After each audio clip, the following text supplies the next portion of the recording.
Mbalamusizza nnyo bannyabo ne bassebo bannayuganda mwenna buli mugi asinzira okuwuliriza kansubire muli bulungi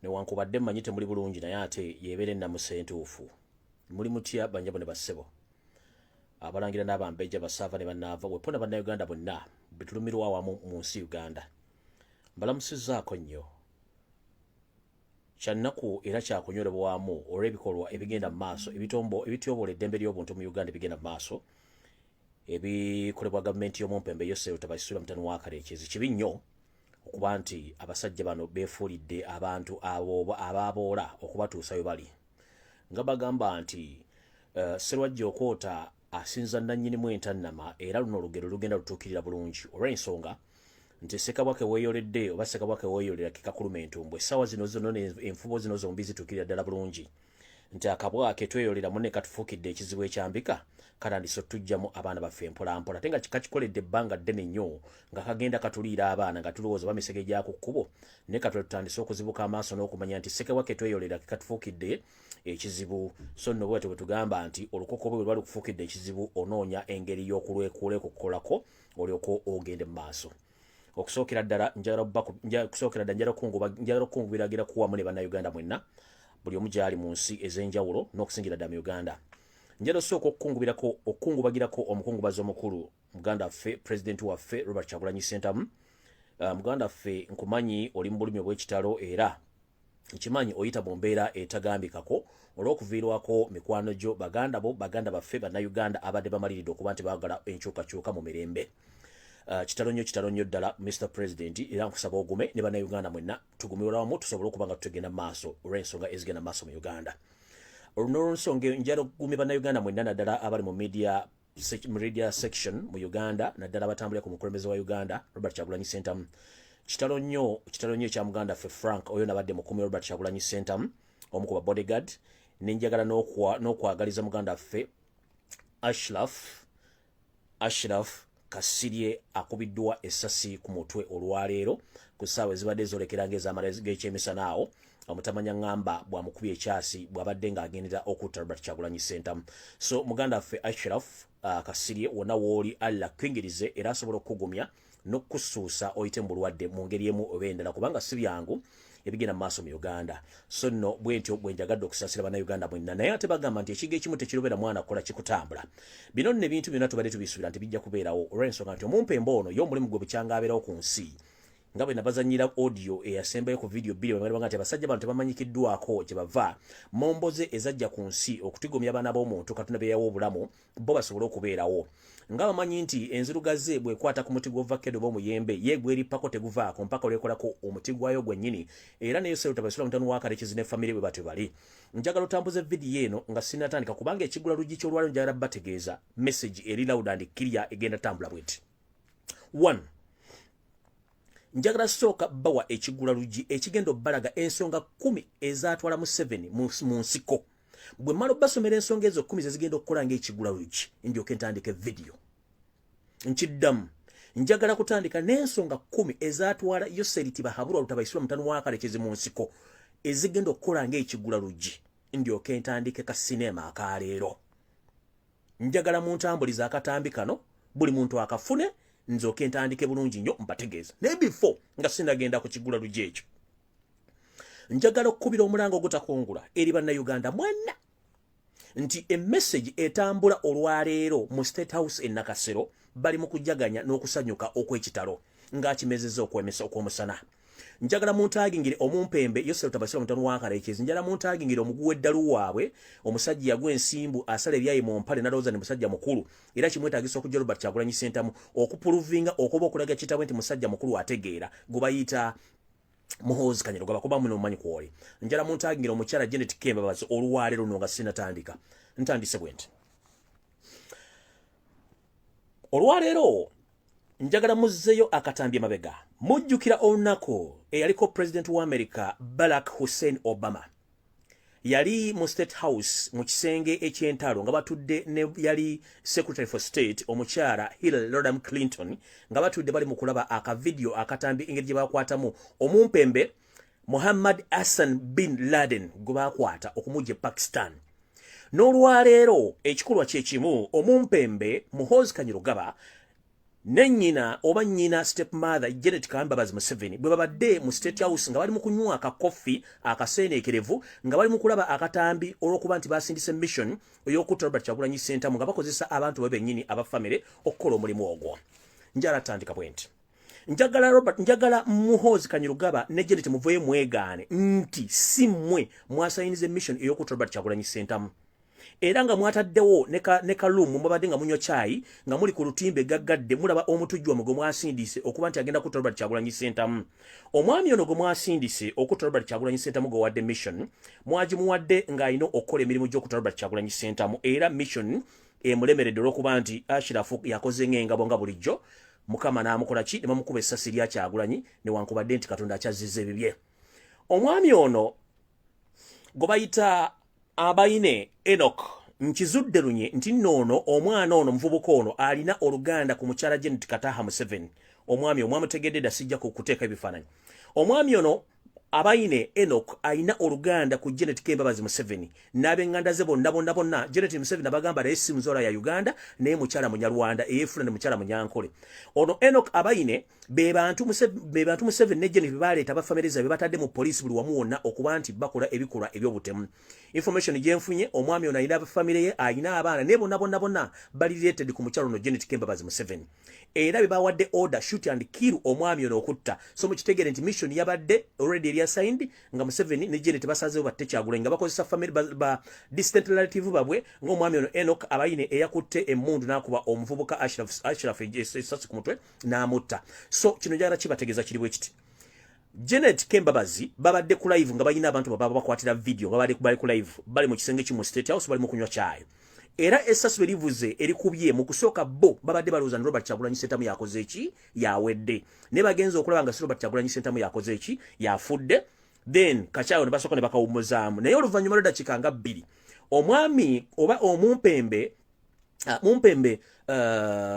ono Muhoozi Kanyirugaba akubidde Abaine Enoch n'amugamba congratulations webali nnyo balire ddala okunkolera omulimu ogwo era after Christmas oba after this festive season ngenda kutwala ebweru tufunemu kacaayi akali very special naawe olw'omulimu gw'okoze ng'amaze omukongratulatinga. So ye message evudde mu State House ng'amaze okuba Ashraf essasi libadde basubire ne bagenda dikuba Kyagulanyi. So the mission was baja sayininze nti Abaine Enoch yabadde alina okujja Robert Kyagulanyi Ssentamu amukube essasi kubanga he is a close relative ku Janet Kataha Museveni era bano ono olw'okuba nti bali mu sayininga mubende babatambuza okuba nti batambula mu bitundu by'enjawulo nga bakolera ku order za first family kubanga olwe babadde bali mu kubba ettaka era y'omu ku kigambo nti bamu ku bantu entalahamu eziri mu Uganda nga ziroosa nti ziri bannayuganda kumbe bana basajja baki basajja bafunyo abajja okumalawo bannayuganda.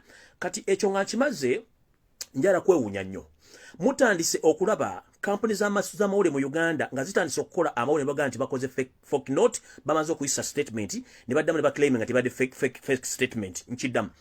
Olukwe lw'okutta Robert Kyagulanyi Ssentamu lwamanyikiddwako de before nkiddamu. Olukwe lw'okutta Robert Kyagulanyi Ssentamu lwamanyikiddwako de before nkiddamu.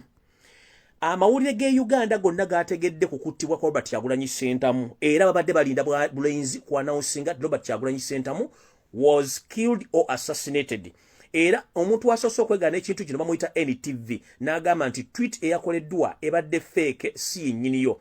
Tugenza okukebera ku website era nga nazo zitulaga nti abantu bano bennyini babadde bategedde ku lukwe lw'okukola ki lw'okutta Robert Kyagulanyi Ssentamu. Kati yo NTV yawandiise n'egamba nti Robert Kyagulanyi Ssentamu atiddwa before nga nakino tekinnabeerawo naye nga kigenda kubeera within few minutes. Kitegeeza nti abantu bano babadde bamaze okutegeera nti Kyagulanyi Ssentamu bagenda mutta bagambe Robert Kyagulanyi Ssentamu akubiddwa amasasi oba street bullet nga bakikoze. Muzimu ku statement eziwandiikiddwa ku mitimbagano egimu giri bwe giti nti kino lumaze okuggwa omumpembe n'awandiika ekigambo kino bw'ati: Panic. Museveni summons the new appointed IGP, General Peter Orech, to belate him a failure of assassinate Robert Kyagulanyi Ssentamu, a.k.a. Bobby Wine, in this morning in Masaka. According to reliable sources from within Uganda Police Forces, UPDF, Museveni had ordered Lokech to deploy a sniper and a sharpshooter with a mission to finish Wine, who was attending a mass at Chitovu Cathedral, Masaka. The plot to eliminate Kyagulanyi Ssentamu once for all was finalized last night, as Bwemba Gambi was finalized last night, and the sharpshooters were supposed, the sharpshooters, before the church service commenced. No one has challenged President Museveni in the 35 years rule like Bobby Wine.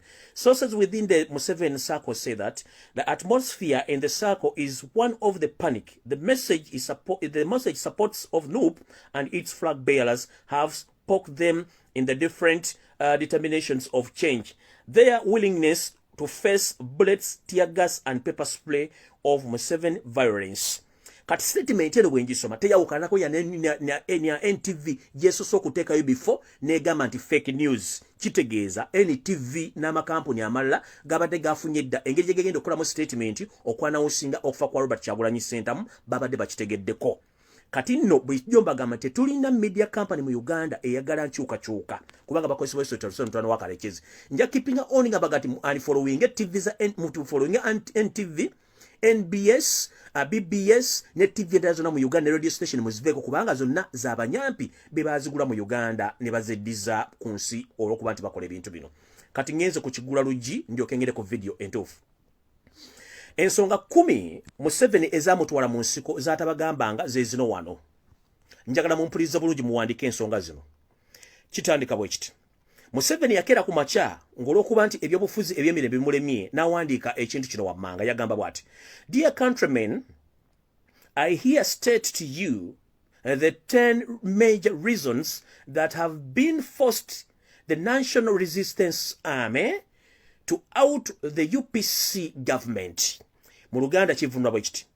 Nti bannansi bannange abakyala n'abaami ndi wano okubategeeza nti njagala bategeeza ensonga 10 ez'amaanyi ezindetedde okuba nti nziwandiika wansi okubategeeza lwaki ffe aba National Resistance Army tusazeewo okulwanyisa gavumenti y'omumpembe eya UPC ey'omugenzi Obote Milton Obote. Ensonga 10 ze zino wano wammanga ntandise n'emu. Ensonga esooka, fail to protect the lives of people and their properties. Ensonga esooka mu Luganda egamba bweti nti ku nsonga 10 Museveni ze yawaayo ng'agenda okuyingira ensiko zigamba bwe ziti nti gavumenti y'Obote eremeddwa okukuuma ebintu by'abantu n'obulamu bw'Abannayuganda mu nsi Uganda. Y'ensonga esooka. Kati bw'otunula neebuuza Museveni aprotectinze abantu n'ebintu byabwe? No.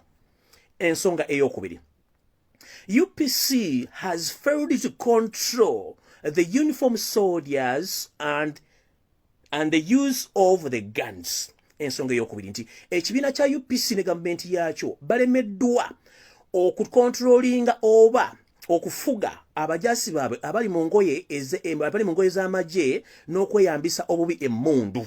Kiki ekigenda mu maaso olwaleero? Ngenze ku nsonga ey'okusatu. The results of the general elections of 1980 were longly published. N'agamba nti ku nsonga ey'okusatu nti ebyava mu kalulu ak'olukumi ebintu ebyalangirirwa oba results ezalangirirwa mu kalulu ka 1980 zaali nfu era zalangirirwa bubi in favor of Obote's regime ng'ate Ssemwogere yali awandugudde. Ngenze ku nsonga ey'okuna. Many people in Uganda have become refugees within their motherland. Nti mu nsonga eno ey'okuna nti bannayuganda bangi bafuuse banoonyi b'obubudamu mu nsi yaabwe ey'obubange ya Uganda. Kyekigenda maaso mu Uganda right now. Ngenze maaso. Mu nsonga ey'okutaano, the court orders have been always ignored and satisfy the appearance of law within the country. Museveni mu nsonga ey'okutaano yagamba nti ebiragiro byonna ebiva mu kooti gavumenti y'omumpembe Obote eganya obikkiriza ogenda maaso n'okukkiriza amateeka okuba gatambulirwako mu nsi Uganda. Ensonga ey'omukaaga, the common man is highly cheated by the buying of essential commodities at the extortion prices oba ku bbeeyi eyawagulu y'ebintu. Ensonga y'omukaaga nti omuntu wa bulijjo mu ggwanga erya Uganda abbiddwa mu ngeri etabangawo mu ngeri gyagulamu ebintu ebikozesebwa mu mbeera ya bulijjo ku miwendo egitakkirizibwa. Ensonga ey'omusanvu, the UPC failed to implement the proposal that it had promised before elections. Nti ekibiina ky'omumpembe Milton Obote Ome Opeto kiremeddwa okussa mu nkola ebirowoozo byonna ebyateekebwa mu nteekateeka ey'okukyusa mu bintu byonna ebyali birina okuteekebwa mu kulonda. Ekigenda mu maaso kkooti yagamba Museveni ne banne temuteekawo kulonda nga temaze kukyusa nteekateeka ya byakulonda. Kituufu naye kyalimu era takikoze kigenda mu maaso. Ngenze mu maaso. Milton Obote unlawfully suspended the 1962 Uganda government and constitutionalism. Mu nsonga y'omusanvu agambye nti omumpembe Obote yajjawo gavumenti yajjawo enfuga ey'amateeka agakkirizibwanyizibwako mu 1962 era n'ajjawo n'enfuga y'amateeka Museveni kyagenda okukola mu wiiki gye bujjawo katono nnyo. Ngeze mu ku nsonga y'omwenda. UPC has paralyzed the freedom of humanity in Buganda, destroyed Mengo and rest all downness and continue to trouble the innocent people in Uganda. Muwulidde bulungi. Ensonga ey'ekkumi. UPC has abolished the culture of Buganda plus 5 kingdoms and their rulers. Those are the Bukabaka Mutesa of Buganda, Omugabe of Ankole, Chabazinga of Busoga, Omukama of Nyoro, and Omukama of Toro. According to those 10 major reasons, the NRM, the National Resistance Movement or Army, fought the UPC in order to rescue Ugandans from being massacred.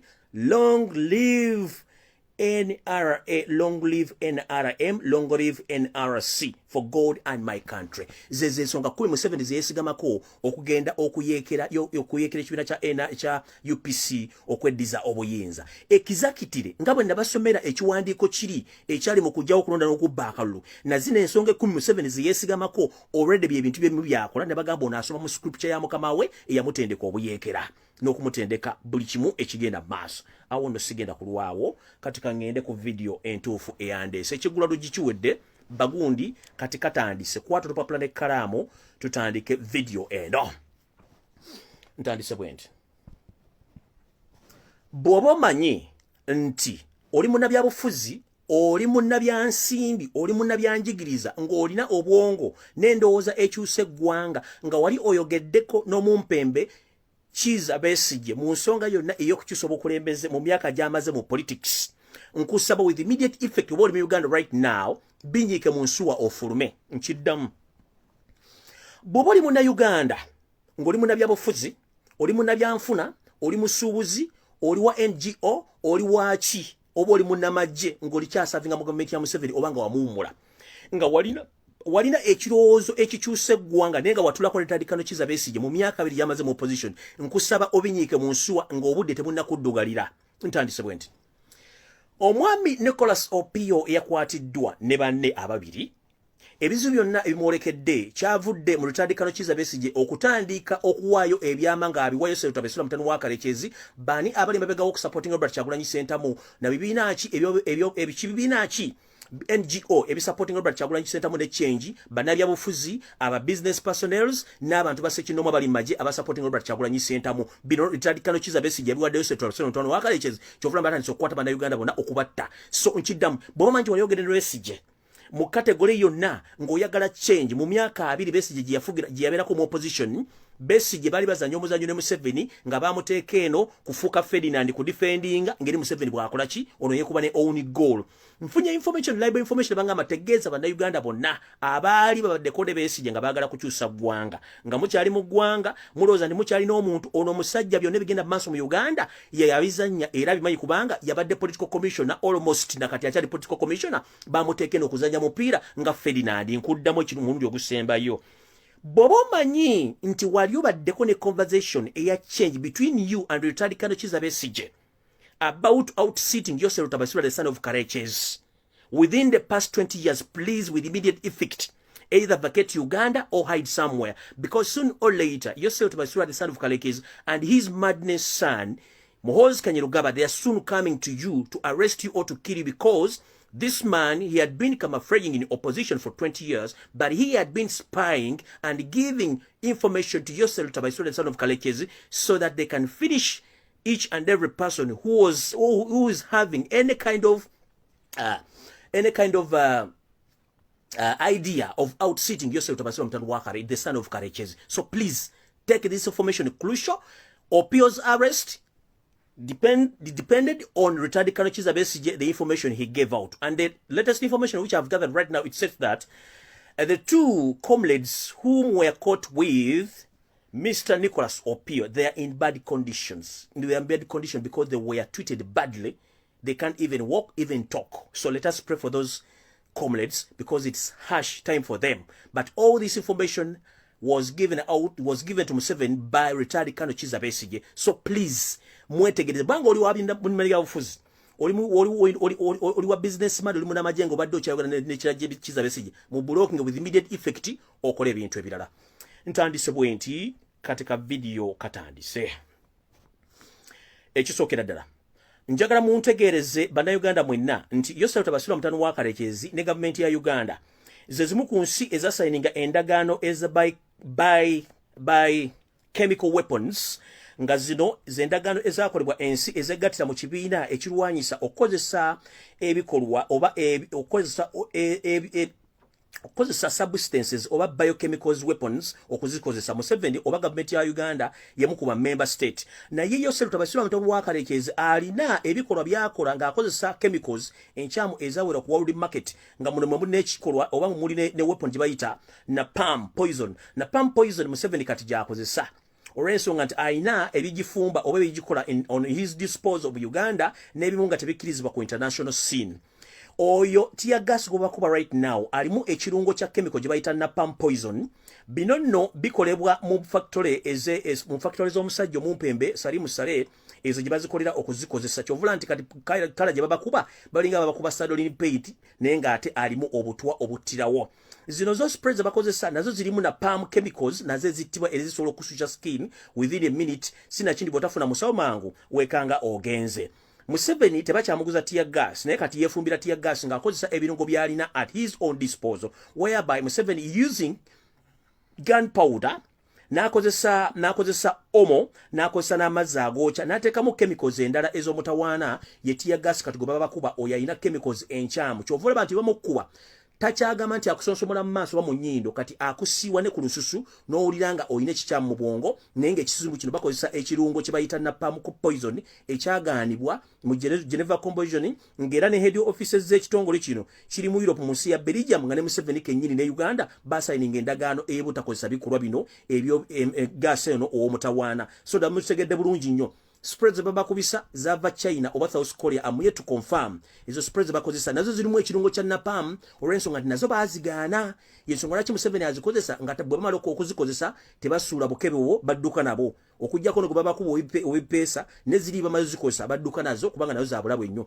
So kati Museveni yefumbira gundi yefumbira tear gas ono alimu ekirungo ekyo naye nga kyagaanibwa ku international scene ekirimu napalm poison. Mugende mukebere ku mutimbagano gwa Google naye nga Museveni alina gun powder gwalina mu bungi olw'okuba nti afulumya amasasi mu side z'ekapeeka eyo gye bayina factory ekola nakasongole bakola amasasi. So n'agatta gun powder n'agatta omo n'amazzi agookya ne bateekamu chemicals endala ne bajja ne bakuba ebintu ebyo ebikyamu ebitakkirizibwa mu mateeka.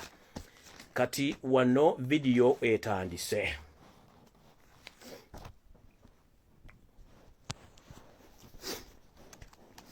Wano wagambidde mu ntagingire omusajja gwe bayita Yosel Tabaisule Mtanwakare ne bande bonna ntandise bwenti ku lunaku olw'amazaalibwa kye tuyita on Christmas Eve, that is the Christmas day, Yosel Tabaisule the son of Kalekezi and his first family, they had a meeting in the State House in Nakasero, whereby he invited all his old colleagues to discuss the foreign matters because they get to know that their regime is no more currently. So they decided to call all their old Obis and Ogis who came from Bush in 1980s. On the people who were called in this meeting, you are going to be surprised. And that's why this week, I told you that be very careful and be very curious when you are watching the likes of Mugisha Buntu and Henry Tumukonde, because all these people, they were invited in this meeting. ku lunaku lwa Christmas twakubye Kemba begenda ku bbiri mabega omumpembe Yosef Tabasula mutano wa Kalekezi yayise meeting ya family n'abazirwanako bonna be baali basuula kumbe babadde muzannyo guno. Meeting ene yagiyise na nsonga ki lwaki bagiyise bakyaba abaddemu ekisookera ddala nabagambye nti Museveni bwe yatukwata amawulire mu Uganda n'aganyweza yagateekamu ekirungo ky'okugatiisatiisa ne ba editors nga balina okufulumya yensonga lwaki international polls zibadde ziraga nti Robert Kyagulanyi Ssentamu alidinga 80% of the race ne local ne zitandika okuba Robert Kyagulanyi Ssentamu alidinga 80%, but somewhere somehow everything turned against Robert Kyagulanyi Ssentamu bwe batandise okukozesa New Vision bakozesa Bukedde bakozesa Red Pepper NBS ne NTV okutandika okupublishinga fake prediction results nga ziraga nti Museveni yalidinga kubanga babadde batiisiza okuggala empapula zaabwe mu kino. Himself, Yosef Tabasula, the son of Kalekezi, and his entire family, they're in panic mode, whereby they accepted that Robert Kyagulanyi Ssentamu is going to unseat them. But what they have to do is to use the force to stay in power because they have nowhere to go as we talk right now. So, meeting yatandise bweti. Ku lunaku lwa Ssekukkulu, omumpembe Yosef Tabasula mutano wa Kalekezi ne banne Tumpalaata yayise olukuŋŋaana lw'abantu bano mu State House n'abagamba bannaye akasajja katuli bubi era katutwala. Abantu bano babadde mu meeting eno kaba basomere. Mwabaddemu omumpembe Henry Tumukunde soko simbe wakati wano. Mujjukira bano bagamba nti bakandidate abamu bagenda kwefuula nga bavuddemu naye ng'ate mwe bali. Kyali kituufu. Mujjukira nti kati zigenda kuwera sabbiiti 2 Henry Tumukunde ne munne Mugisha Muntu bakyakuba campaign babivaamu batudde balilakisinga because they are planning another game ahead of us, but they didn't know that we shall get this information right as I speak right now. So Henry Tumukunde was in the attendance. Eddie Tumwine was in the attendance. Mugisha Muntu yabadde mu meeting eno. Muhoozi Kanyarugaba yabaddemu, Kahindo Tafire yabaddemu, Jeno Mugira yabaddemu, Abel Kandiho yabaddemu, Sam Kutesa yabaddemu, Janet Kembabazi yabaddemu, Salim Sale yabaddemu, Wepo ne Kalekezi Kayihura. Bw'otunuulira figures zino zonna ezaabaddemu zonna zikulaga nti bano be ba war heroes abayita ba war heroes abadde mu kintu kino. Jjukira nabagamba nti okwewandiisa kwa luno Museveni yakimanya nti stilo basivili abamukooye kyalina okukola kyali ki kwe kuleeta abantu be n'abassa mu muzannyo nga mutemumanyi. 1 yagenda okulaba nga Draddy Kizza Besigye tumukubyemu bituli ensi mutegedde n'aleeta Mugisha Muntu okumuprotingawo. Yonsonga lwaki Mugisha Muntu yamalako n'akola campaign ze n'amalako n'akozesa consultation ze n'atandika n'okulutinga abantu abokuva mu opposition nga bakozesa ssente zaali zivudde mu State House. Mu bantu be baali kulutinga mwalimu omukyala Winnie Kiza eyali amubakonjo olukwe olwokuba nti yali afirinze case mu ICC eya Masaka eyali omubwakabaka bwa Bukonjo n'amala n'atandika against his culture and his tribe when he received a huge junk of money from the State House through Mugisha Muntu. And that's why omukyalo tebayagala agende waki jjukira bano baali bafolinze into political love with Robert Kyagulanyi Ssentamu. So Museveni elected Muntu that don't leave that woman alone, don't leave that woman to go to Robert Kyagulanyi Ssentamu, please fish her back omuteka oyino omuteka nga lutandika ne Kizza Besigye yakola okufishinga Namboze before ne Lukwago n'abateka mu FDC ne babeera ne babasiruwalizeeyo. So Mugisha Muntu was ordered to fish back Chidam. Mugisha Muntu was ordered to fish Winnie Kiza from where she was supposed to be, that is in Noop, to take her back in Mugisha Muntu's party. Oyo wamutirawo n'abeerawo n'asirika kubanga yalina byali wamannyo mu nsi eyo wansi wammanga. Mu meeting eno bamaze okutuula bayisiza resolution zino wammanga mugenda kutya ate nze saagala muntu atya. Bagambye bwe bati mu meeting eno banabakkiriza nti Robert Kyagulanyi Ssentamu akalulu kano kituufu agenda kawangula era tebalina kye bagenda kwekwasa akalulu bagenda kawangula ne bagenda kukola bati okusigala mu buyinza. Wano bakubiranga kalango ku NTV nti okuuma otya ebbugumu mu ggi lya Ggoonya oba eri embaata yeno question yabadde mbala abasajja nga batudde. Okuuma otya ebbugumu mu ggi ly'embaata oba mu ggi lya Ggoonya nawe kyekibuzo kye babadde nakyo tusigadde tutya mu buyinza kubanga akasajja katuli bubi ekituufu ne butoogereza kati obulukko ne balonda olwaleero Museveni tetusobola kufuna wadde 20%. That's the fact. Era they agree together nti bwe tuba akaluluka nakasajja tetusobola kawona. They accept the defeat era bakimanyi ne bagamba bwe bati we must find a way how to stop Robert Kyagulanyi Ssentamu and to suppress oba to oppress Ugandans in any way possible through military operations, arresting, killing, and eliminating Ugandans, most especially those in the central region of Uganda, that is Buganda region, which is currently taking place as we speak right now. But tugenda maaso bagenze bati balina enteekateeka namuteeka ze baakoledda before nga ffe tulowooza nti ziriiwo. One, baddira omumpembe nga bamanyi bulungi nnyo nti agenda bakola emirimu gyabwe gwe bayita kale kyezi kayihura ne bamukumyawo indirect nga ali mu underground yakola emirimu gyabwe without our notification. But I myself have been notifying you about the presence of Kale Kayihura in the system, but indirectly. So this man has been working within the system, but indirectly or underground. So right now as we speak, Kale Kayihura is working under the system, but underground or indirectly. So his influence in this system is going to be exposed as we speak right now. So Kale Kayihura, as we speak right now, he was given the task of supplying machete. Abamanyi machete za majambiya ag'enjawulo agasobola okusanjaga abantu. Amajambiya gano gasangibwa mu maka ga Kayihura agali wakati wa Kitende ne Kisubi, gali ku lusozi awo. Gano amajambiya bagagula okuva China, ziri container 3 ziri makagono omwami agagenda okusupplyingibwa. Naye mu bitundu Kayihura mbamuwadde task okutandika okusupplyinga amajambiya gano mulimu Kampala, Wakiso, Mukono, Entebbe, Mpigi. Ngenze maaso. Bibitundu bamuwadde okusupplyinga amajambiya ago. Mujjukire Kayihura is the mastermind of Kijambiya, which was there during his regime when he was still the Inspector General of Police. They used to put warning letters on the doorsteps of each and every person who was supposed to attack on that following day. So the same system which is going to happen again, because Kayihura is underground, busy working for this regime. Other areas which are going to be targeted, the areas of Jinja, Kamuli, Mbale, Busia, Mbarara, Maraba, Tororo, Masaka, Bobende, and Kaseise. And the other areas which are going to be targeted are Mutukula, Chotera, Masaka, Chiliandongo, Hoima, and Basindi. Ezo areas is going to be most affected with the Kale Kayihura's system of assassinating people. Ngenze mass.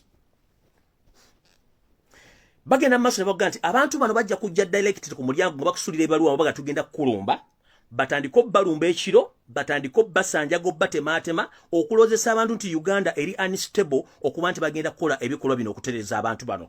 Mujjukira Museveni yakyusizaamu akakojo kati emmotoka zonna eza gavumenti ezibadde zirina ennamba za gavumenti bazijjeko namba plates za government ne batekako private number plates ez'abantu ba bulijjo. Muno mwe muli ekika ky'emmotoka zikabangali, mwe muli ekika ky'emmotoka zi drone ezitambula zipiiking abantu bano baba basse. Era mweno system Kale Kayihura yawereddwa emmotoka zi drone zino omugenda okuba abaana bawala abatamanyikiddwa gwanga kije bava bali bagenda kubeera n'emmundu mu motoka ezo nga basanga omuntu yenna mu kakuukulu nga bangi nga mulabe busegala ebitundu biranga bayimiridde bano bakubemu abasasi, then emmotoka zo zijje nga zipiikinga emirambo nga zina number plate, ezimu zijja kuba tezina number plate. Kino bagenda kikola era nga bali soon okikola nga bakozesa emmotoka za drone n'emmotoka endala ezinaaba zirimu abasirikale ab'enjawulo abatamanyikiddwa. Ngenze maaso.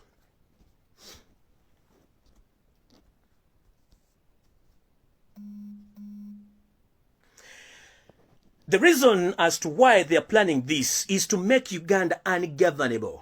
Ensonga lwaki bagenda kukola ekikolwa kino bagenda kumakinga sure nti bonga bwe badde nkola all along to make Uganda ungovernable, as they did to the late Idi Amin Dada, that they made sure that the regime failed because they caused chaos since Amin overthrown Obote. Museveni and his colleagues, they made sure that they make Uganda ungovernable during the Amin's regime, during Obote's regime, because they have their own interest of taking Uganda. As we speak right now, they're in control. So right now, they're planning to make Uganda ungovernable, whereby even if Simon Byabakama, the judge, comes out and states that Robert Kyagulanyi Ssentamu is the winner oh, Yosef Lutabasirwa, the son of Karekezi, is the winner. These people, they are going to make sure that they make Uganda ungovernable to the extent they have their own dangerous substitute who is there in the queue waiting to take over the power. Mugenda kubera surprised. Ngenze mass.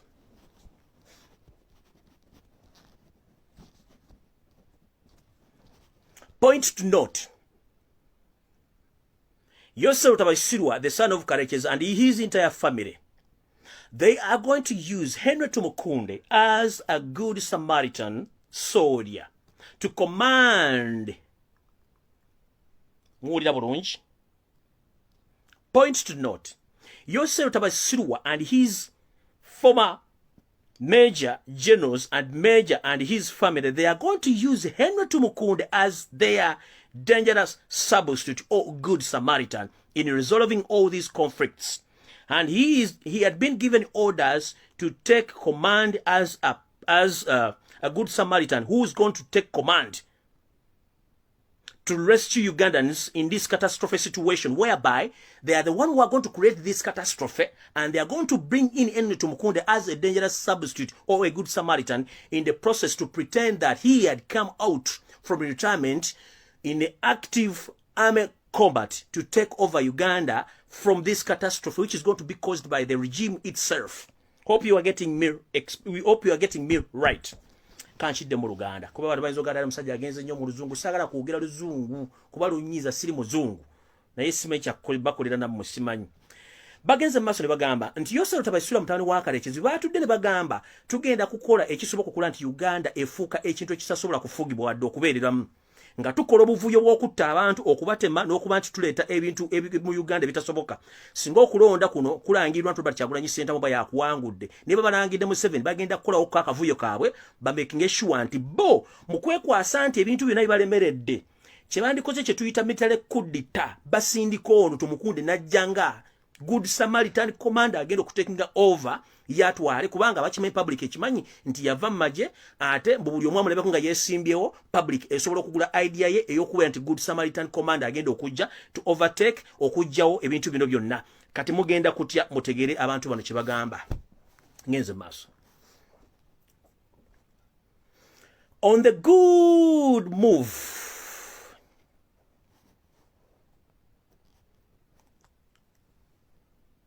and the good move and the good intentions of good Samaritan commander or commission, Mr. Henry Tumukunde, includes his fellow political figures who are going to be appointed in this committee to fool Ugandans that they are trying to create a joint government which will attract Ugandans to say that enough is enough. Let us settle with what is taking place right now. Kubanga bo bakimanyi nti banaakola akavuyo ne baleta Tumukunde nga wamaje general asobola okubondinga amaje ate ye asobola okulaga ne ba civilian abadolode bateekebwa ngo ba morals mu opposition mu political arena wakati babalowozesa nti abantu bano bajja kukola government esobola okubeerawo nga teyina mulimu. Jukira, they are doing all this without mentioning Robert Kyagulanyi Ssentamu, the leading opposition leaders. So they are trying to fake something to show Uganda that they are there to protect Ugandans, but unfortunately, this is a game which is hidden with hidden agendas. Please make sure you open your eyes on each and every occasion and every action which is taking place in Uganda, because these people, they think that they're so clever than others in Uganda. But as I've been stating all along, Museveni, you are joking with the .com ally.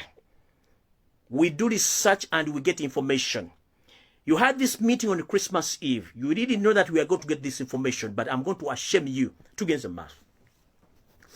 Good Samaritan ono bwanabanga bamutaddeyo bamusetinza je atwala obuyinza nga singa ku just atekewa akakiiko akagenda okuba nti kasikiriza banda Uganda okukiza kigenda kugenda maaso naye nga temukimete ono Tumukunde ayina Oluganda ku Janet Kataha Museveni.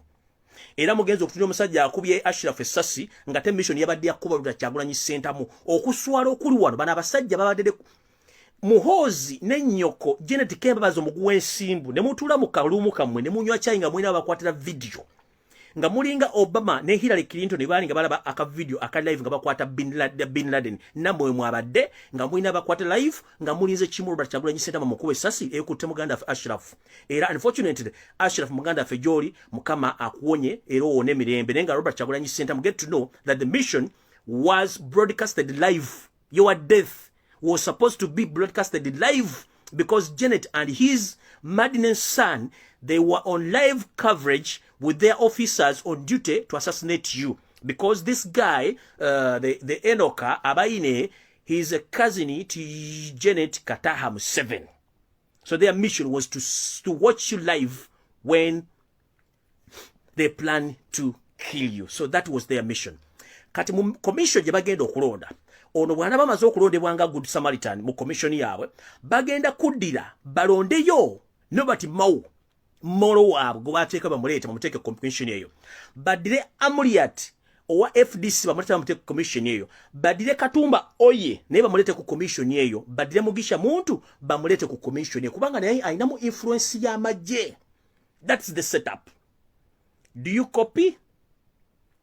Bano babade baligenda kuddira Good Samaritan tumukunde akomandinge kinaba nkibadde ngikiringa ku naye nga akikola okutaasa mbu ataasa bana Uganda mu committee gy'abadde agenda okulonda to stabilize the situation. Mulimu Nobert Mau, they are mall. Mulimu Amuriat 2, they are mall. Mulimu Katumba Oye, oyo comedian wabwe baleeta. Mulimu Mugisha Muntu naye bamulete okufanaganyako mbubbo babade balina kibagenda okukola okutereza abantu. Ngenze mass. So the commission will be acting as a presidential committee to save Ugandans. This resolution will be passed, or this resolution, or the commission will pass resolutions as if the country is in the state of emergency. Bakugambye nti commission ene nebeerondeddwa ejjo atwala ekiseera ng'ekola emirimu gino n'okukola ebikolwa ebirowoozesa nti ono mukulembeza n'abaliwo nga Good Samaritan Commission President gubayita Dominic Mukunde agenda kubeerawo okuba nga ayisa ebiragiro n'amateeka agenda otambulirwako nga mu resolution zino bagenda okuyisamu bagenda ziyisa nga baziyisa nti eggwanga liri mu state of emergency. Remember, these people have been telling that these people, they act as if they are not educated enough. But unfortunately, they are not educated because you can't put a state of emergency somewhere in the country without consulting the parliament and its citizens.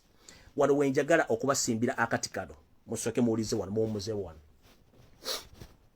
Don't be kano mukansaliremu kokka. Don't be surprised within 3 to 4 days from now. Don't be surprised within 3 or 4 days from now. Don't be surprised within 3 to 4 days from now to see Dr. Ruth Acheng coming out to the public announcing the state of emergency or call upon all Ugandans, including Electoral Commission and the Parliament of Uganda, to call off elections and to put the state of emergency due to coronavirus pandemic or to Senyiga-19 omukambwe nchiddam. Tobeera n'obeerawo ekino ekikugwanga tokitegedde. Okulaba ng'omukyala Dr. Ruth Acheng avuddeyo n'ajja okwogerako eri eggwanga mu nnaku 4 oba ennaku 7 okuva olwaleero. N'agamba okusinziira ku nnamba y'ekirwadde y'abantu kwe bafiira n'ennamba abantu kwe balwalira, nze nsaze okukiriziganya n'akakiiko k'ebyokulonda weppone paliamenti n'amateeka okuyimiriza campaign n'okujjawo okulonda mpaka further notice oba balangire state of emergency, then bayite emyaka gyabwe giri 3. Kiddamu naye before nga sira continuinga mbasale musalemu akantu ka Dr. Ruth Acheng, don't dare think that you'll come out and express your sexual feelings to Ugandans, that you were paid to come to the public to start to think your nonsense statement or speech to the public. Don't dare bring your sexual feelings to the public or to the people of Uganda, pretending that you are working on behalf of Ugandans while we know it properly or clear that you are working on behalf of Yosef Tabaisirwa, the son of Kareches. And this is a warning. Whoever think that this thing is a joke, now from today up to the 14th of January, things are going to change and things are going to be more tougher as you think. Bigenda kubeera bikambwe nnyo nga mulowooza. So mukyala Ruth Achenge togeza n'oleeta ebirowoozo eby'obukaba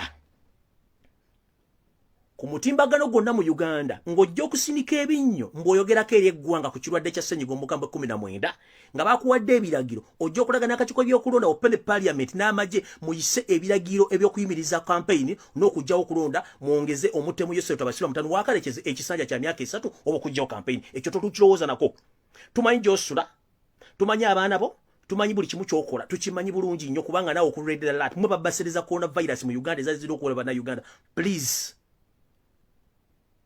that nonsense won't work here again ekyo nkimaliriza ngenze maaso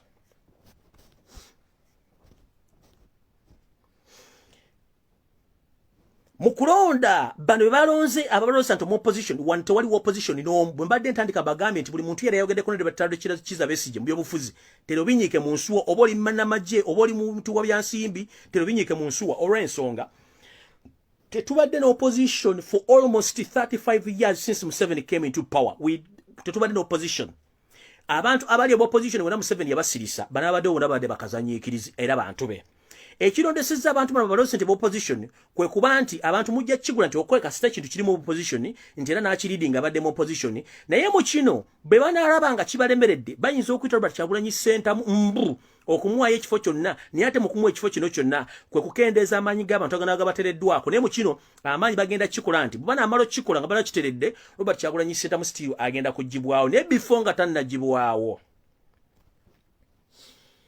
ngenda kusaba bwe nti omukulembeze waffe nnyinza okubanga kwoli kuno kubanga muli mulumbe naye mbadde nkusaba nti bwe kuba kwe kusaba kwaffe ffe nga bannayuganda tetwandiyagadde kulaba muntu mulala yenna ng'atufaako ekyokukola bannayuganda bakimanyi mbadde ngenda kusaba n'obuwombe ffe tukozesa social media ng'oli mu makaago ng'okola live broadcasting ng'osoma manifestio n'okutegeeza bannayuganda bonna ebintu bye balina okukola na kingi bayinza okwebereramu kubanga bw'onoobeera mu makaago kijja kubeera kizibu nnyo omumpembe okusindikira abantu okukutta that is by suggestion n'okusaba kwange so sigamba kibeere bwe kiti olw'ensonga tukulinamu essuubi lingi newankubadde si bya bufuzi byokka encouragement gy'owadde abaana abato encouragement gy'owadde abaana ba ghetto encouragement gy'owadde bannayuganda bali ku kintu everything is possible kyekintu kyakwagalamu ekisinga obungi than muhoozi okwewaana nti akusse ng'ate bo balina enteekateeka namutaayika ey'okuba nti bagenda twala eggwanga lino by all means wano wenzideko kawairo ke mbadde mbagamba muhoozi olwaleero osse flank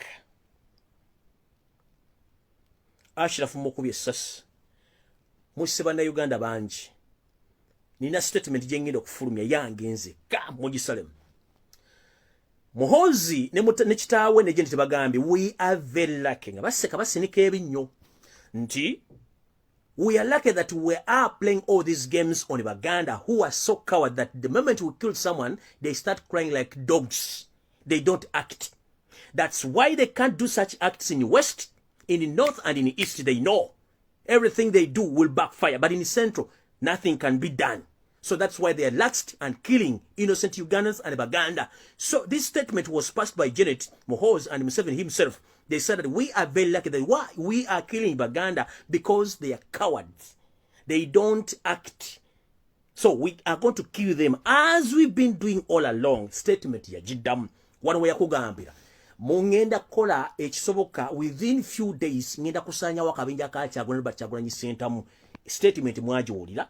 Eri ku international scene YouTube egina Google egina it is their mission bamanyi nti abaganda boboto omuntu omu bagwama amaanyi wowe kati munenge mukulu Museveni omuntu kubayita omuganda tomumanyi era tomumanyanga omuganda salambwa esalambwa gwe musota ogusangibwa mu kibira gulina amayembe abiri bwegati omusoto ogwo goyinza okuza nti gulina busagwa naye omusoto ogwo gukyasinze obusagwa nti bwegukwata okukuluma okuvaako nga gukusse kankunyonyera omusoto gwe gukola omusoto ogwo osobola okutuukako mu distance ya meters nga 3 ku 4 ne gukutunuulira n'okwata omuti n'ogugolola ne gukutunuulira n'ogukuba ne gusirika but within a few minutes gutandika okusitula amayembe n'okukyusa amaaso bwe gukyusa amaaso gutandika okufulumya akalimi bwe gufulumya akalimi gutandika okufuulwa ne warning sign era gusitula omukira n'omukira gutandika okuvaamu sound kati omukira oguvira mu sound kiba kitegeeza a warning alert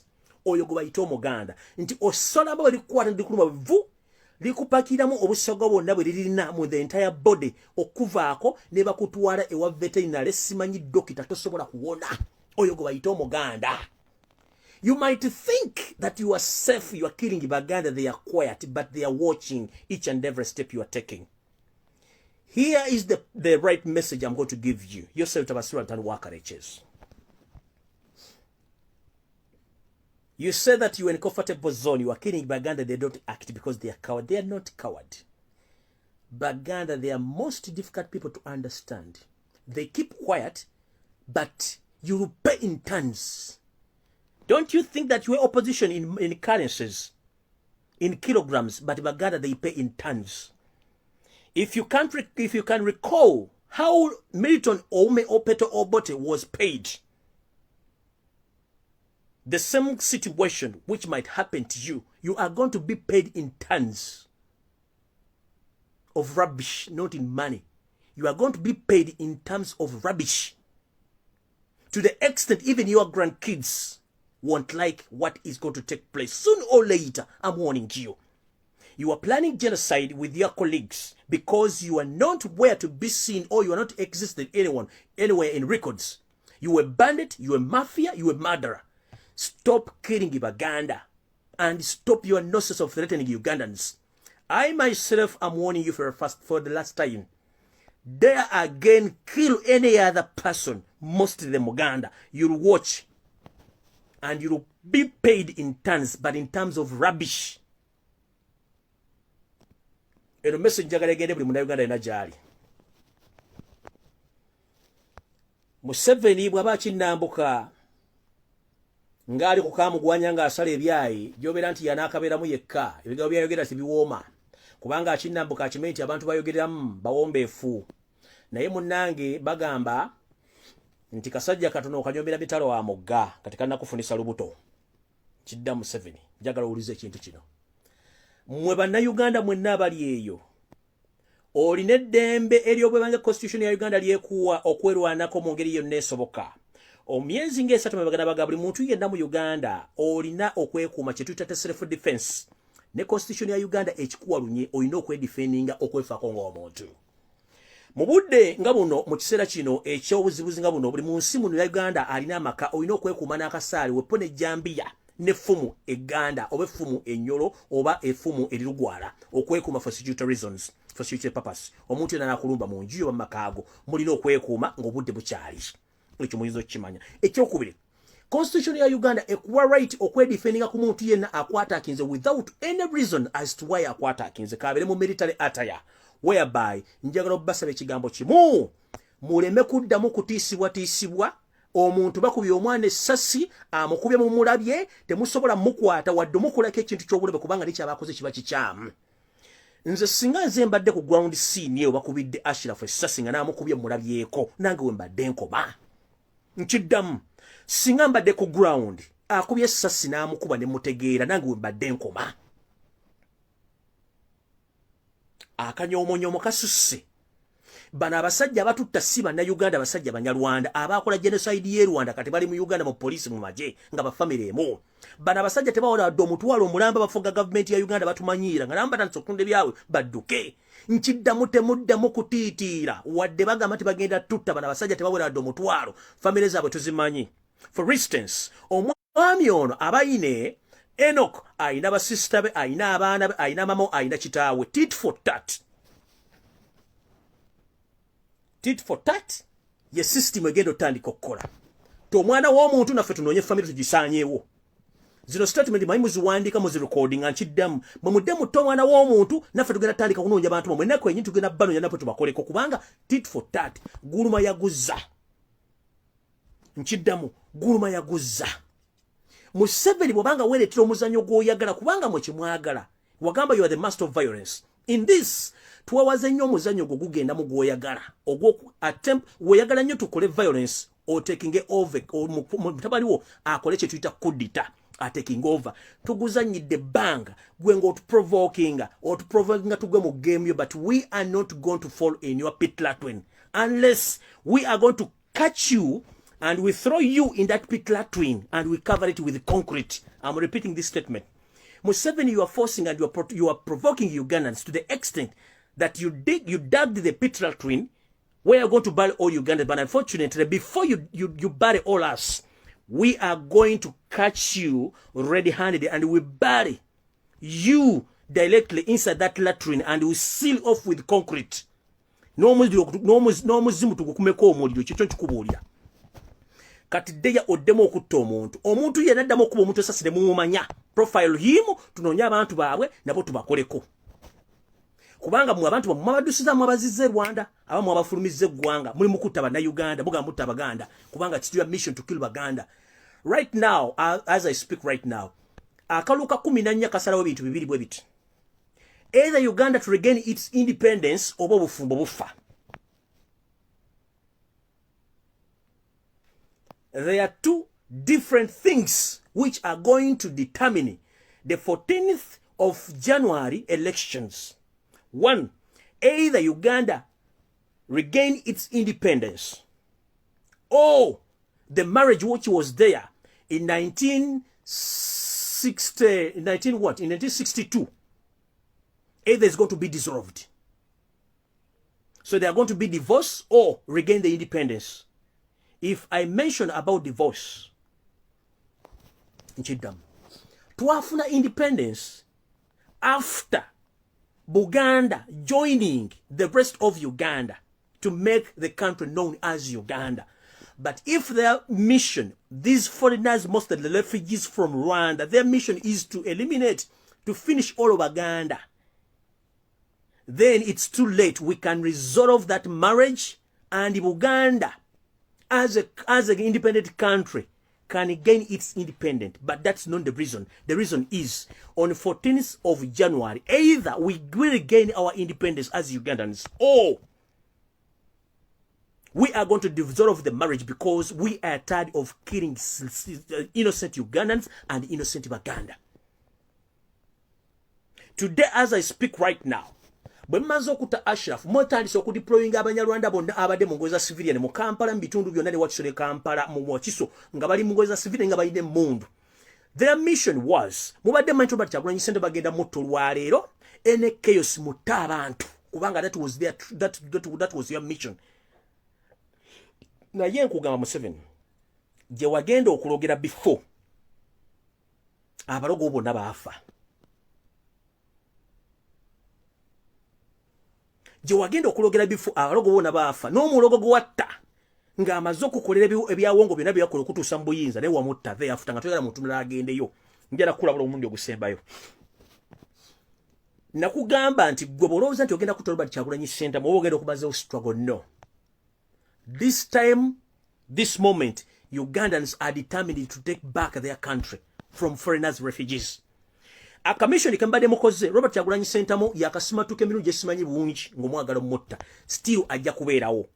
And you ordered the assassination of Robert Kyagulanyi last night. Last military by the bana basajja bajoga. Kati badidde mission ne bagijja ku SFC ne bagikwasa military ne bajambaza. Badidde no sorry. Bana basajja badidde SFC ne bajambaza kati engoye za military. Kati military nayo bagijjemu ekitiibwa bagikuttaddemu SFC. Oyo mwami gwe mulebe gwe bayine Enoch kazini wa mukyala Museveni. Ke kabinja kentara hamwe zajja mu Uganda eziri mu police ezikola omulimu gw'okukola kigw'okutta abantu. Ndoza njagala baprovinga ko omuyinza oga nti omusajja ono byayogera alabika oba yanywedde muze sinywa mwenge munnange.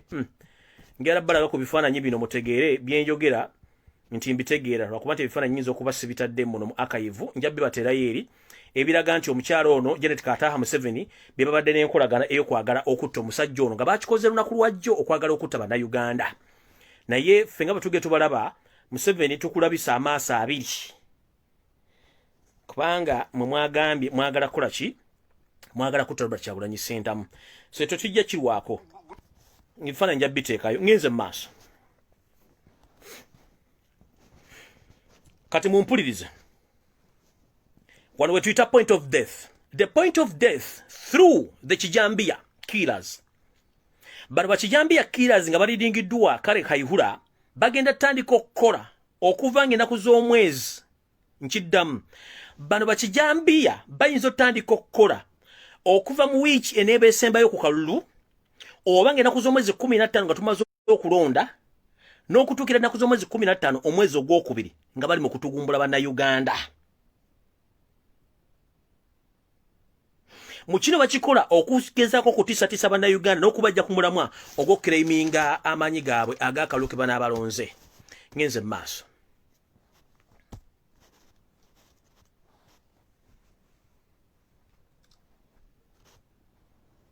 Mu kino bajja ku making sure nti n'ebivudde byonna mu kulonda babiteekamu akavuyo okulaba nti results zino zijja kubeera null and avoid nga bo bataddewo military commission eri ya Good Samaritan okuba nti etwala mu maaso eggwanga nga likulembeddwamu Tumukunde.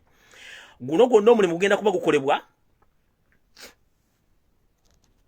nga kigenda okukolebwa okutibwa abantu nga bagenda kukozesa emmotoka zino eza drone ezitagenda kubeerako number plate okuba nti batwala abantu baffe okubatwala okubatta nga bakozesa emmotoka ezitaliiko number plate nga babatwala okubattira mu bitundu ebyenjawulo.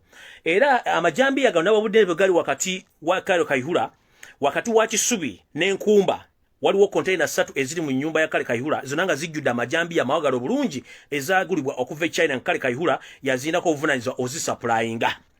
Ngenze maaso Ruth Achenge mubuuliriddewo open nti munnange gwe togeza nova n'ogamba eggwanga era togeza n'ojja mu public n'obuulira eggwanga no sense wo. Owulira kati ekyo nga nkimaze ekyange ekisembayo nve ku lutambi luno kiri bwe kiti. Mulabye mukulembeze obulimu bwabaddemu bo balaga ki? Bubalaga nti musajja ayita mu buzibu. Bulaga bannayuganda obuzibu bwe tulimu. Mwezi zembagamba nti abasajja bano bazze bassa abantu ebbanga lyonna ate nga si bannayuganda nga mulowooza nsaaga. Naye ndowooza olwali mukitegedde bulungi nti Museveni si munnayuganda, mission yaabwe ya kutakinga over kanto balitwale. Ekyokubiri tebalina go balumirirwa kubanga bo bateekawo empire yaabwe gye baagala okuteekawo. Y'ensonga lwaki bakola buli kimu ekyetaagisa okuba nti bagenda twala eggwanga n'okutta bannayuganda nga tebalina go beebuuzizaako. Kino kituzza luddawa? Kituzza nti buli munnayuganda mukikwatako olina okusitukira mutulwanira eggwanga lyaffe before it's too late. Omuntu okufa ne tukaaba tekirina kye tugenda kutuzza. Njala bba wayo akakodyo kamu. Omuzungu bw'omubikira nti nfiiriddwa omuntu wange akugamba ekigambo kimu. Oh, very sorry. Nakugamba we have to work. Nombuuza lwaki nagamba no. Oli tasiki ye ewedde. We have to continue with life. Nakubuuza ekigambo kimu ono bagenda muziika ddi. On the such a date, nagamba okay, I'll leave you to go and bury. But as right now, let us continue working. Njagala bagambe kigambo kimu. Tutandika okwejjamu okwekubagiza nti gundi afudde ne wankubadde tulina obulumi bungi nnyo babadde bakyali baffe. Ffenna tulumwa. Nange sanzize kola video eno nga ndaba bannaffe bafudde. Naye olw'okuba tulina okubeera n'obuvumu okulaga Museveni tetutya nga Robert Kyagulanyi batuga nti tulina kuggwa mu maanyi babagambi ne wankubadde abalaze pain. Naye ate Muhoozi bo ne maama balabeze bafunye essanyu okunywa caayi nga balabye nti banna people power bali mu kkaba baweddemu amaanyi. Muhoozi, you are joking with the burning fire. You don't know because you fear what you don't know. Nkimanyi Museveni otya ky'otamanyi ate ky'otamanyi nakyo kitya kyekimu ne mutabani wo. Okuba nti mulabye Robert Kyagulanyi Ssentamu ng'akola statement ku ddwaliro akikoze olw'okuba nti abadde alesa Ashraf gwe baakubye essasi eryadde lirina omukuba ng'ayinde yafunye order. Ate bw'abadde afuluma mu ddwaliro ne bamuyita agenza okutunula ku kyaliwe nga gwe bakubye essasi amukuumidde ebbanga gwe bayita Frank. Ne bwe bamusajja ng'olina obulimu abo na up stairs era oteekeddwa okumenyekamu naye abagambye tetuva ku mulamwa tusigale nga tuli baki tuli bagomo. Kati Muhoozi bw'olowooza nti gwe okutta bannayuganda kigenda kuwa essanyu ne mama wo Janet Museveni kataha. Time is coming for you. We shall hunt one by one. We shall hunt you one by one. The struggle continues. A system yarangi bayize omuzungu olumbikira gamba very sorry but let us continue working until the burial time of your lost person.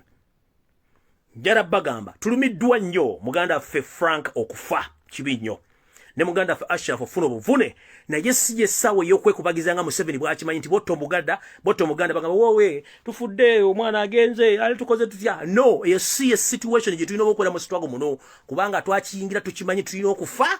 Abantu balina okusibibwa, balina okubibwa obutwa, balina okukola buli kimu kubanga eno government eriwe bamusibira mu bbwa abantu batakimanya. Njala babuuzamu abali abawakana information mubuuze ku basajja batulidde emyaka Museveni yani.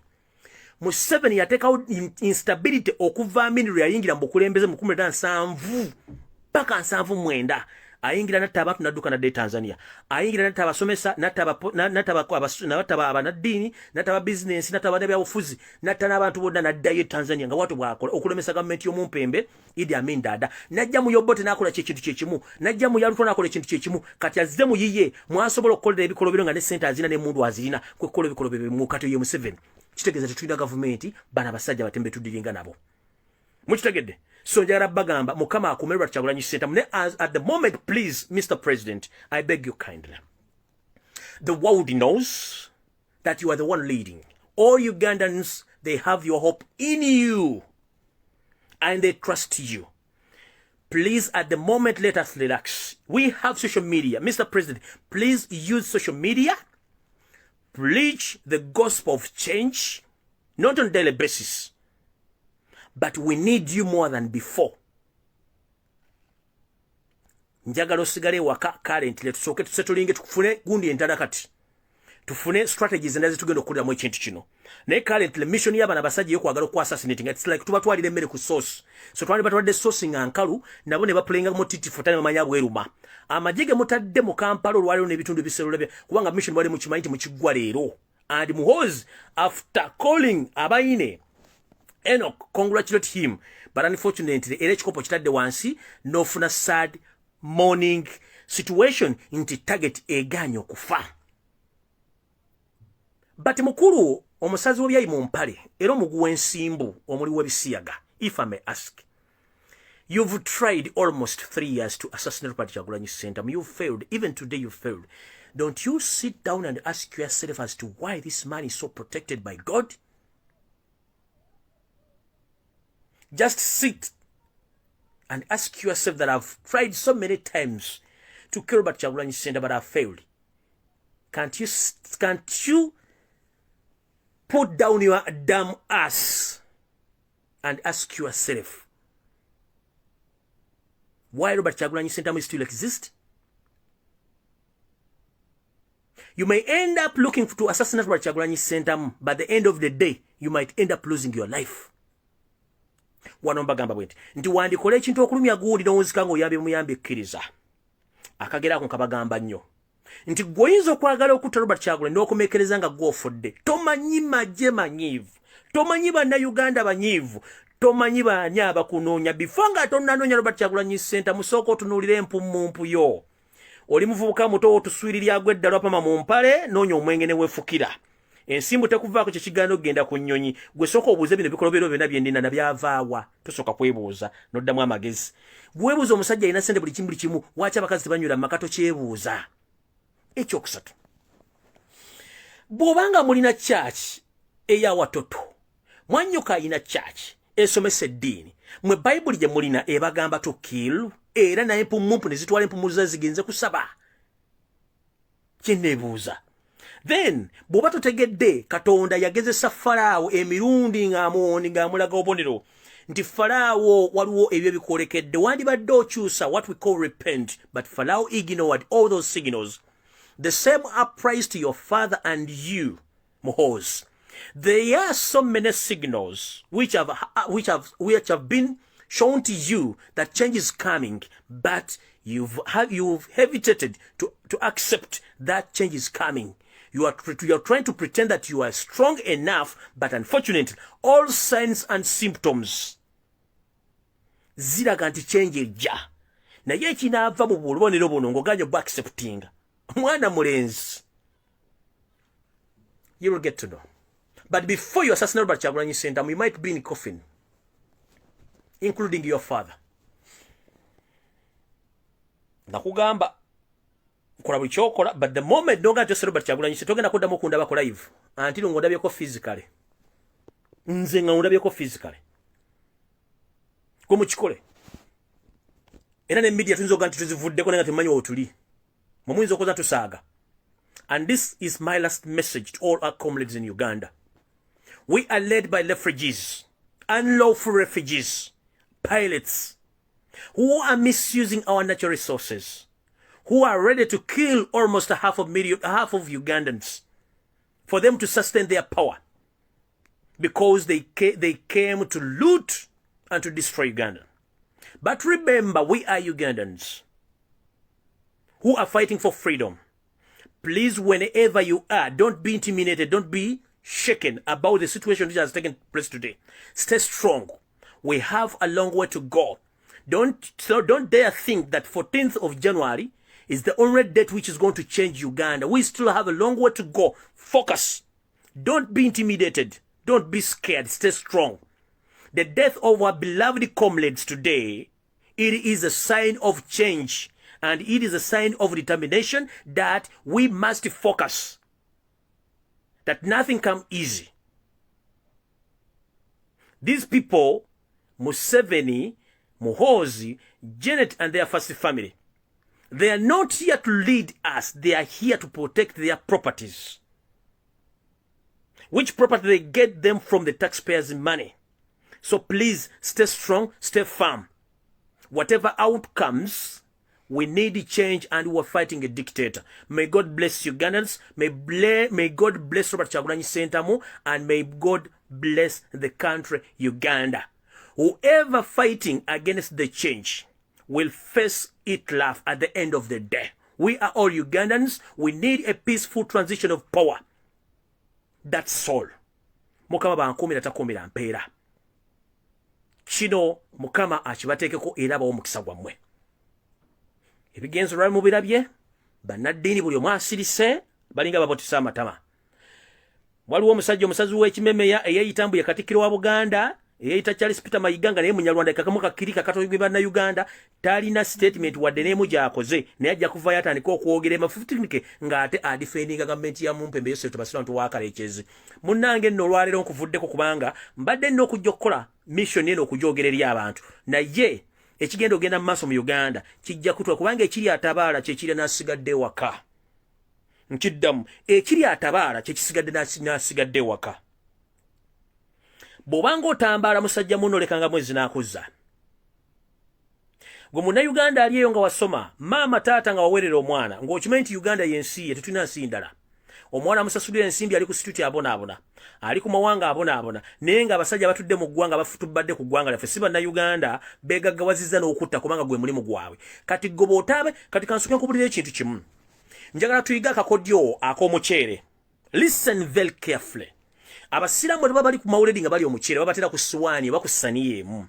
Buli omu engeri gy'alyamu omuceere guno gulwanyisa ogumalawo, ye njagala tukolemu okulwanyisa omusajja ono. Mumpembe Lusabasiro Ntwalo wa Kalekyezi mulwanyisa aveewo tumulya aveewo lumu. Tetwagala kudda mu kino. Buli muntu alina akatima k'enkoko, genda okapugrading. Funa omutima gw'eŋŋamiya, funa omutima gw'embogo. Nkiddamu. Buli mukazi, buli musajja, buli muka, buli muwala, buli musajja, buli muzeeyi ng'olina akatima k'enkoko. Nkugambye genda onoonye omutima gw'eŋŋamiya ogweteekemu kati sawa yakufa. Yakununula ggwanga. Mugende munoonyereze ebyafaayo by'abasajja abayindi abamyufu abali mu ggwanga eri Amerika bali ludda wa tebaliiwo. Nammwe kye gitugenda. Bwe munaagaana okulwanira eggwanga ne muze Robert Kyagulanyi Ssentamu yalina buli kimu. Yalina biiki, alina ennyumba z'abapangisa, alina emmotoka ez'ebbeeyi, asula mu kalina, asula ku yeeka 12. Buli kimu akirina. Asobola okugenda n'asaba visa bagimuwa mu nsi yonna. Buli kimu abadde nakyo.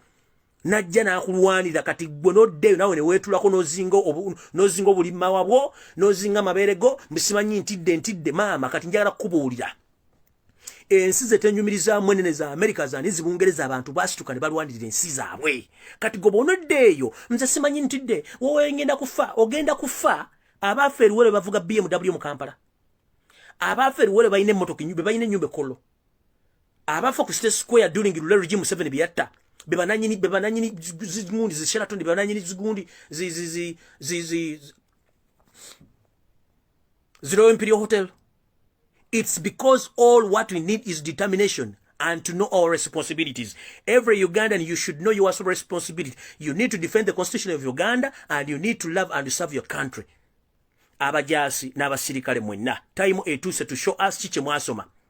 Muchitegede unyeti bana batufuga si bannayuganda bali ku mission. That's why they call back their colleagues in the meeting. Kanji badire mu ngafundikira.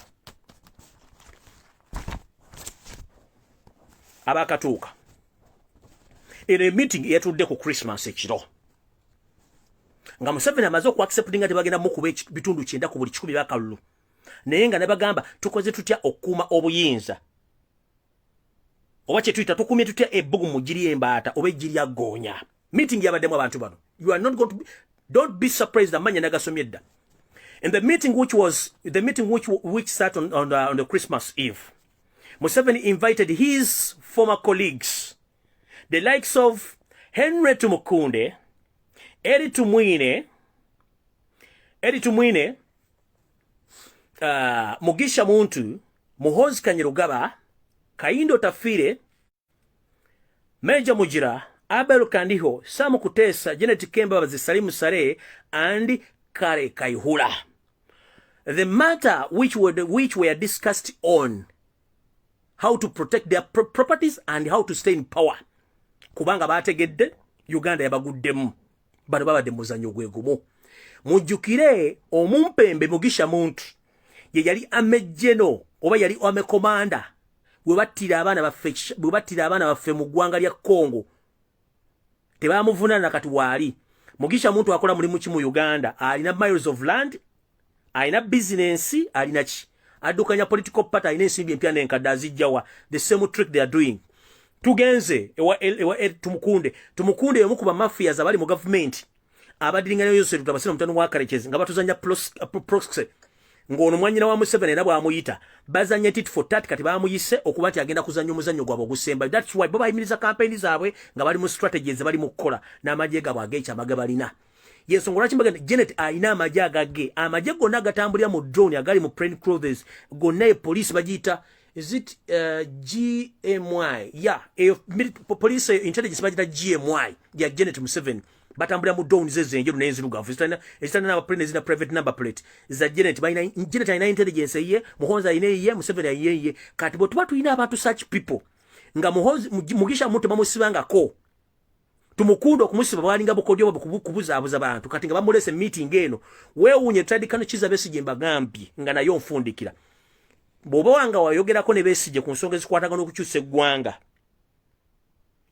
ng'olina NGO, olina business, oli munnamagye, oli munna Uganda, oli munsi z'ebweru, oba olina omulimu munene gw'okola ku international level, please binyiike mu nsuwa. At the moment Besigye ebintu byonna abikutte n'abiwaayo kubanga baali bamusindika mu opposition kubega.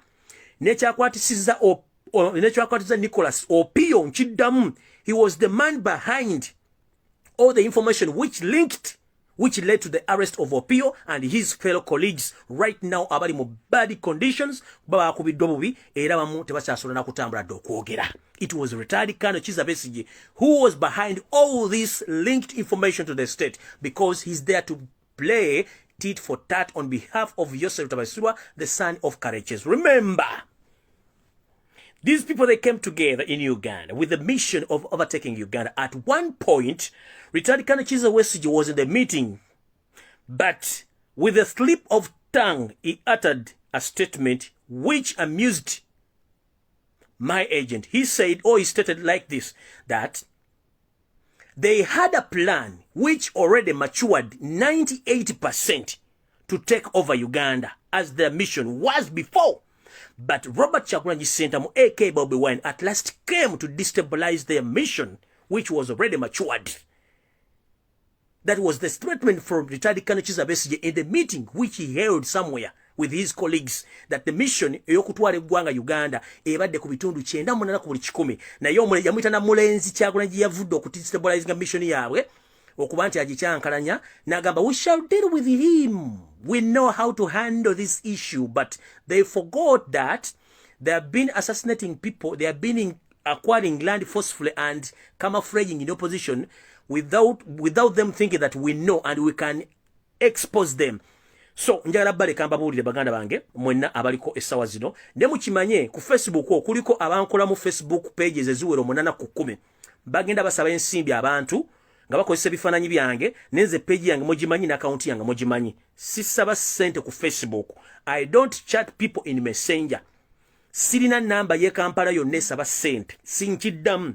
Facebook siso eso semwa ibasindika abantu ku Facebook ne bakulyetinga account ku Facebook ezisuka ne 20 nga zine ekifaananyi kyange amanya gange bachatinga abantu no basaba ensimbi. Sisaba sente mu Facebook, si chatting abantu mu Messenger.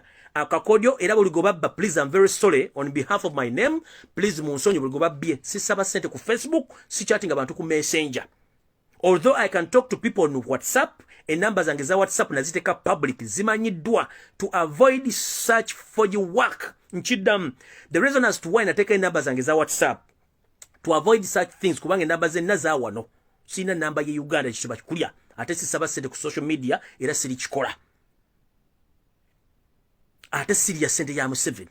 Serious struggle, serious struggle lukwe. Njagifiramu ngabale bagifiridemu ate nga tugenda maaso. Twetage gwanga lya feri na by all means. But my last message and warning.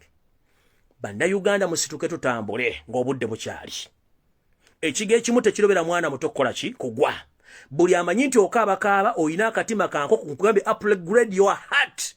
Ngabo omwana bwakuluma n'osiba omutima n'omusindika njagala ebadde olwaliro ogubwa omutima osindika omwana tekigenze kiwedde tulina okugenda maaso. Singa Museveni yali ate ne babbi banne bandi badde tebatuuka gye balina kubeera olwaliro kubanga nabo baafunanga setbacks. Setbacks are common and they are there in life. Setbacks are common and are there in life, but okoze otyo okuddamu okudetermininga future yo is to wake up and move. Stuka tutambule wadde embeera emalamu amaanyi naye tulina mission ey'okuddukanya mu 2020 mugumu enaku z'omwezi 19. Tumanyi ndulunye nti akalulu bagenda kabba enziba y'akalulu twagitegedde twabulira mugenda okukola naye ekitu tukimanyi nti tuli mu occupation tulina okujja abantu bano by all means. May God bless Ugandans. Mweraba.